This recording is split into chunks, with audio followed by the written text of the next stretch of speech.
Kepadatan penduduk di Indonesia. Nah, kepadatan penduduk di Indonesia ini salah satunya difaktori oleh persebaran penduduk yang tidak merata. Tapi, apa sih persebaran penduduk itu? Nah, pengertian pertama ialah secara umum.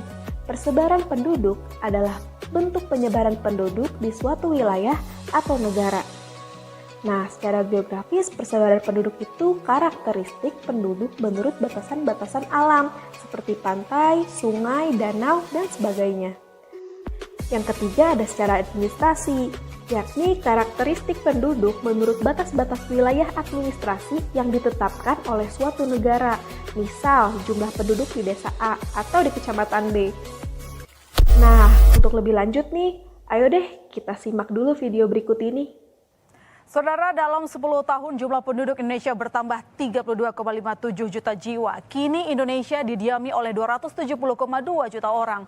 Penambahan penduduk ini mengemukakan dari hasil sensus penduduk 2020 oleh Badan Pusat Statistik.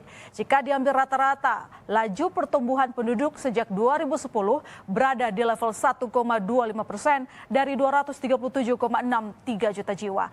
Kenaikannya melambat dibandingkan sebelumnya.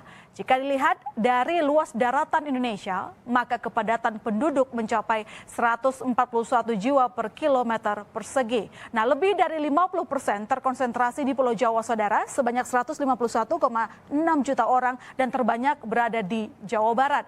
Kemudian di posisi nomor 2, 21,68% penduduk Indonesia berada di Sumatera, diikuti oleh Sulawesi, Kalimantan, kawasan Bali, Nusa Tenggara, dan terakhir Maluku dan Papua.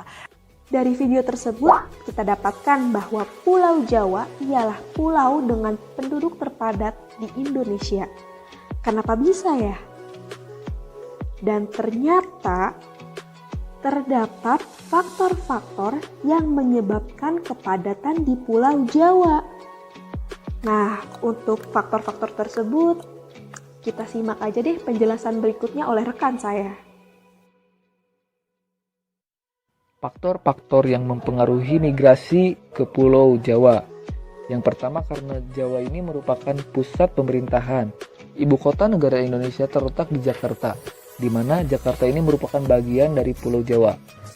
Hal ini memudahkan para masyarakatnya untuk mengurusi masalah administrasi yang berkaitan dengan masalah kependudukan. Yang kedua, karena Pulau Jawa mempunyai tanah yang subur.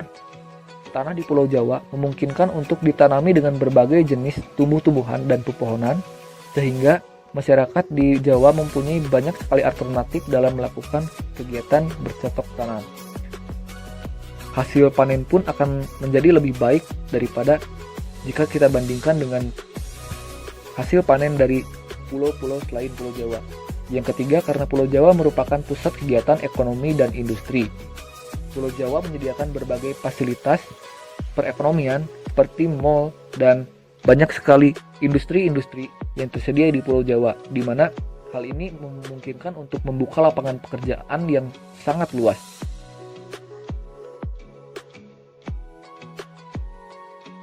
Yang keempat, yaitu tersedia banyak jenis jenjang pendidikan. Di Pulau Jawa, tidak hanya 1-2 saja universitas yang mempunyai kualitas yang sangat baik, sehingga para peserta didik atau pelajar dari berbagai pulau akan memutuskan untuk memilih Pulau Jawa sebagai pulau tujuan mereka dalam tempat untuk mencari ilmu. Bisa kita sebut ada banyak sekali universitas seperti Universitas Pendidikan Indonesia maupun Institut Teknologi Bandung, di mana hal ini mempunyai nilai lebih jika kita bandingkan dengan universitas-universitas yang ada di pulau lain selain Pulau Jawa. Hal itulah yang memungkinkan atau menjadi daya tarik sendiri bagi masyarakat luar Jawa untuk memutuskan pindah ke Pulau Jawa. Seperti yang kita ketahui dan bisa dilihat dari diagram tersebut, bahwa Pulau Jawa adalah pulau yang sangat padat akan penduduk dan selalu bertambah dari tahun ke tahun. Pada Provinsi Jawa Barat selalu menduduki sebagai provinsi terpadat, dan keduanya ada Provinsi Jawa Timur dan ketiga ada Jawa Tengah. Dari diagram tersebut, kita bisa menyimpulkan dari tahun 2011 hingga tahun 2020, Pulau Jawa selalu mengalami kenaikan penduduk. Selanjutnya, faktor ketimpangan urbanisasi. Yang pertama ada faktor fisiologis. Faktor ini merupakan di mana penduduk selalu memilih tempat tinggal berdasarkan hal yang bersifat fisiologis, seperti tempatnya yang strategis, subur, cukup air, dan sebagainya. Yang kedua ada faktor biologis. Faktor ini itu merupakan faktor persebaran serta pertumbuhan penduduk berdasarkan tingkat kematian, kelahiran, dan angka perkawinan. Yang ketiga ada faktor kebudayaan dan teknologi. Faktor ini itu menyatakan bahwa semakin maju budaya dan teknologi sebuah daerah yang menjadi faktor-faktor yang mempengaruhi persebaran penduduk, maka semakin maju pertumbuhan dan persebaran penduduknya. Dampak persebaran penduduk yang tidak merata. Dampak dari persebaran penduduk yang tidak merata yaitu 1. Sosial, 2. Ekonomi, 3. Budaya, dan 4. Politik. Dampak yang pertama adalah sosial, seperti 1. Polusi pencemaran udara yang secara terus-menerus meningkat, 2. Tingkat kriminalitas yang melonjak. 3. Banyak pemukiman kumuh di daerah perkotaan akibat dari kemiskinan yang padat penduduknya. 4. Kurangnya fasilitas air bersih serta fasilitas-fasilitas lainnya seperti kesehatan dan juga pendidikan. Kemudian dampak ekonominya. Yang pertama, pemusatan ekonomi pada satu daerah saja yang mengakibatkan adanya ketimpangan sosial dan maraknya kemiskinan serta pengangguran.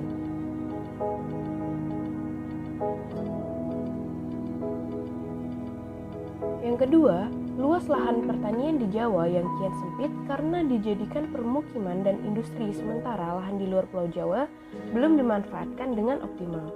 Lalu yang ketiga, ada dampak budaya yang terjadi, yaitu timbulnya keinginan untuk menguasai daerah lain yang jumlah penduduknya lebih sedikit. Dan yang kedua, budaya masyarakat Indonesia yang suka bergotong royong dan bekerja sama akan hilang dan digantikan dengan budaya individualis masyarakat perkotaan. Dan yang terakhir adalah dampak politik. Banyak masyarakat yang tidak puas dengan pemerintah karena tidak meratanya pembangunan. Pembangunan dipusatkan hanya di daerah yang padat penduduknya saja, sehingga daerah yang penduduknya sedikit kurang diperhatikan dan timbullah terjadinya ketimpangan sosial. Untuk solusinya terdapat 5 solusi berikut ini. Solusi untuk kepadatan penduduk yang pertama ada transmigrasi. Transmigrasi dalam arti perpindahan penduduk yang diselenggarakan oleh pemerintah sebagai akibat tumbuhnya kekhawatiran akan kemunduran rakyat yang disebabkan oleh tekanan penduduk yang semakin terasa. Dengan demikian, karena masalah penduduk ini adalah masalah yang sangat kompleks, maka sangatlah penting ditetapkan ketentuan-ketentuan sebagai pelaksanaannya. Dalam undang-undang disebutkan bahwa yang dimaksud dengan transmigrasi adalah transmigran. Nah, berikutnya yang kedua ada pemerataan pembangunan. Kamu pernah nggak melihat apartemen pencakar langit di sebuah desa? Gak mungkin lah ya, masa ada apartemen di sebuah desa. Pada umumnya di desa itu terdapat sawah, peternakan, dan perkebunan. Selain dari itu juga kalian bisa membedakan kehidupan di desa dengan di kota. Di kota penuh kehidupan yang glamor, mewah, sedangkan di desa penuh dengan kesederhanaan. Kenapa? Ini karena adanya kesenjangan kemajuan dan perkembangan antar kota dan desa dalam masalah ketenagakerjaan ataupun lapangan kerja. Selanjutnya, memberikan jaminan kepada transmigran. Bisa dengan memberikan program, mendapatkan pendidikan, pelatihan. Selain itu ada memberikan motivasi untuk meningkatkan pengertian, pemahaman, dan perubahan sikap. Dalam pemberian motivasi dijelaskan juga mengenai kesempatan kerja, peluang kerja, kondisi geografis, hingga adat istiadat di lokasi transmigrasi. Selain itu juga pemerintah bisa memberikan bantuan lewat pengadaan jenis layanan berupa pendidikan. Untuk selanjutnya, yang keempat ada memberikan penyuluhan pada masyarakat. Penyuluhan merupakan upaya perubahan perilaku manusia yang dilakukan melalui pendekatan edukatif. Pendekatan edukatif diartikan sebagai rangkaian kegiatan yang dilakukan secara sistematik, terencana, dan terarah. Peran aktif individu, kelompok, atau masyarakat untuk memecahkan masalah dengan seperti menghitungkan faktor sosial, ekonomi, dan budaya setempat. Nah, untuk selanjutnya yang terakhir ada juga membangun industri di pedesaan. Dengan demikian, maka industri kecil sesungguhnya bisa menjadi jembatan dalam pengembangan pendapatan, penampungan kerja di pedesaan, serta mensejajarkan peranannya dengan sektor-sektor ekonomi lainnya. Meskipun demikian, harus diakui bahwa perkembangan industri kecil selama ini belum mampu menyamai laju pertumbuhan tenaga kerja, tapi setidaknya industri kecil telah menjadi tumpuan harapan bagi masyarakat untuk menciptakan lapangan pekerjaan. Sekian dan terima kasih.